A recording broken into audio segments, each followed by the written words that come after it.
দোস্ত কালকে কিন্তু আমরা শপিং এ যাচ্ছি। ওকে। দোস্ত একটু দাঁড়া তো, সাগর আসবে। এই তো চলে এসেছে দোস্ত, চালায়। ও না, তোমরা তাহলে উঠো। আয় দোস্ত।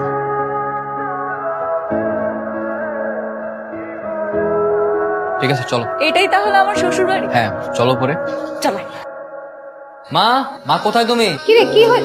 এই দেখো কাঁদে নিয়ে এসছি। আরে বেঁচে থাকো মা, বেঁচে থাকো। কেমন আছেন মা আপনি? খুব ভালো আছি, তুমি ভালো আছো? মা শপিং এর জন্য এদিক থেকে যাচ্ছিলাম, তাই ভাবলাম ওদেরকে বাসায় নিয়ে আসি, তোমার সাথে একটু দেখা করে দিই। খুব ভালো করেছিস। আচ্ছা তুই এক কাজ কর, ওদের নিয়ে বসে গল্প কর, আমি তোদের জন্য খাবার রেডি করি। হ্যাঁ, কি ব্যাপার, তোমার বাসায় আসলাম, আমরা কিভাবে দাঁড়িয়ে থাকবো? বাসায় একটু ঘুরে দেখাও। তাই তো, হ্যাঁ চলো। নদী আয়। না নদী থাকো, তুমি চলো, আসো।